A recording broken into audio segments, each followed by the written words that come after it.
nos hemos desplazado a Toledo, conocida como la Ciudad Imperial o la Ciudad de las Tres Culturas, para encontrarnos en la Sinagoga del Tránsito, actualmente el Museo Sefardí, con el doctor Miguel Gómez Pozmediano.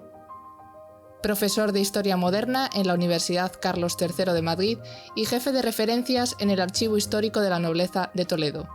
Experto investigador, escritor de una decena de libros y numerario de la Real Academia de Bellas Artes y Ciencias Históricas de Toledo.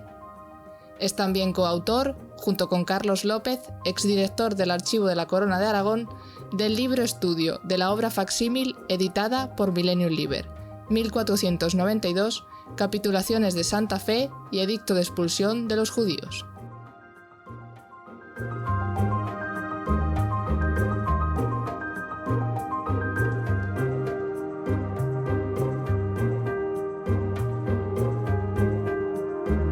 Nos hallamos en la sinagoga de Samuel Leví. Fue la última de las sinagogas que pudieron edificarse en la Corona de Castilla, a fines del siglo XIV. Es una de las joyas del arte judeo-español. Actualmente es el Museo Sefardí, pero a lo largo de los siglos llegó a ser también la sede de una de las casas de la Orden de Calatrava.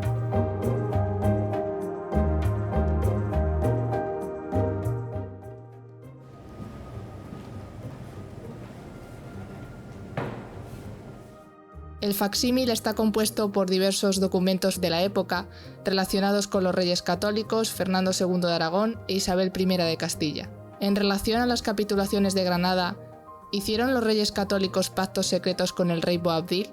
¿Por qué? Antes como ahora, la diplomacia necesita de negociaciones discretas y secretas. Por un lado, había que ver cuál sería la nueva situación de la población rendida, pero también era muy importante ver la situación en que se quedarían las élites nazaríes, sus gobernantes. El atraerlos hacia la postura castellana podría permitir un mejor dominio sobre la nueva población conquistada. La cuestión está que durante meses, si no durante años, de forma secreta, en las alquerías, en los alrededores de Granada, trujamanes, es decir, traductores del árabe al castellano y también judíos, actuaron como intermediarios de las negociaciones de uno y otro bando. ¿El monarca nazarí no tenía otra opción que rendirse? A estas alturas de la historia, el reino nazarí de Granada ya era una reliquia, hasta tal punto que si durante mucho tiempo Al-Ándalus se fue consumiendo más y más cada vez, a la altura de 1491 solo quedaba en poder de los musulmanes prácticamente parte de la Vega de Granada y un pequeño territorio alrededor de la ciudad amurallada de Granada. ¿En qué punto estaba el poder islámico en la península para que los reyes católicos culminasen la reconquista? Bien, desde hacía 15, incluso 20 años, las tropas fueron conquistando la mayoría de las grandes ciudades del Reino de Granada: Málaga, Guadix, Baza, Urchena. La realidad es que a la altura de 1491 prácticamente solo quedaba como plaza fuerte Granada.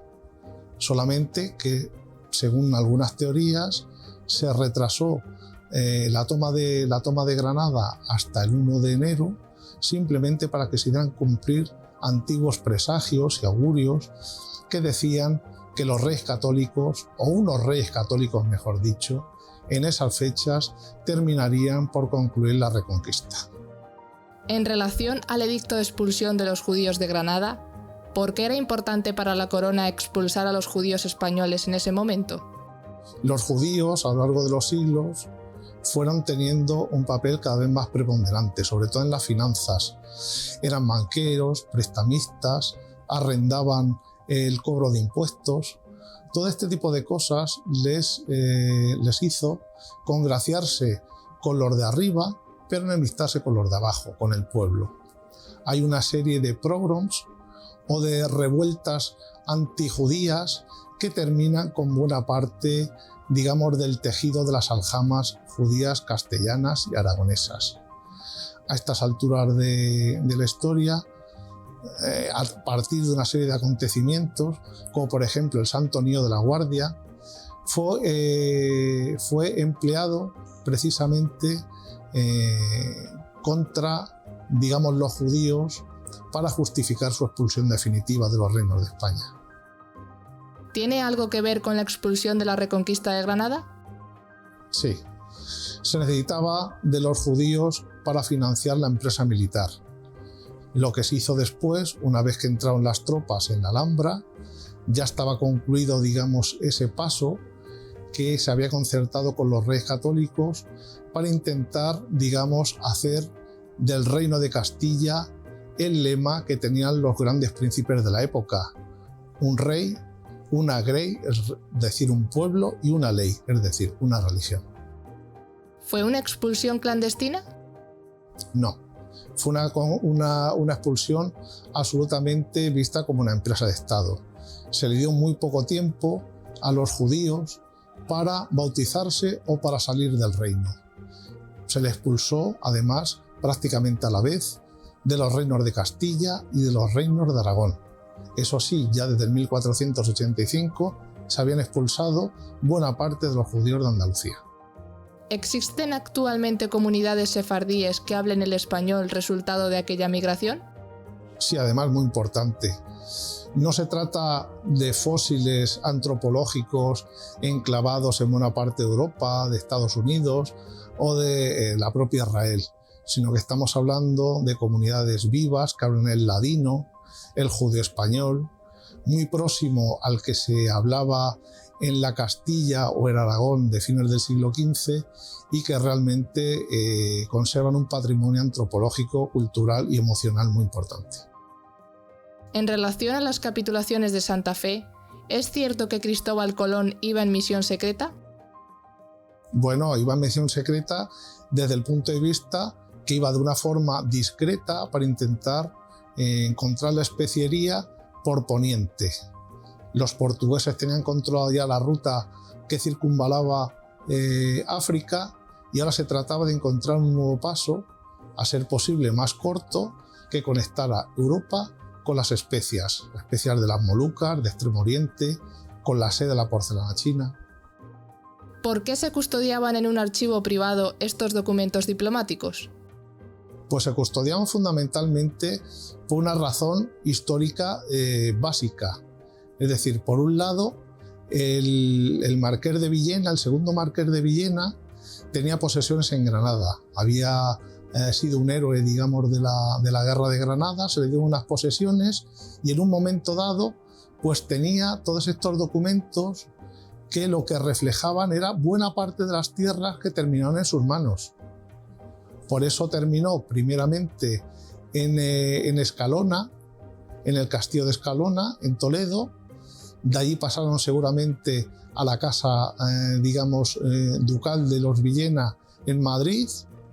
De allí pasaron a la casa de Frías y de ella ha terminado en el archivo histórico de la nobleza, en Toledo. ¿Hasta qué punto conocía Cristóbal Colón la existencia del Nuevo Mundo? Bueno, hay un montón de teorías que nos hablan de un Cristóbal Colón que oye relatos de náufragos, que tiene cartulanos antiguos, que tiene lo que ahora llamaríamos información privilegiada.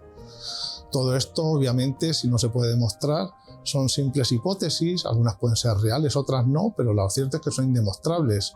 Lo cierto es que él pensaba que podía encontrar las Indias occidentales, en este caso, mucho más cerca de lo que halló las Américas, ¿vale?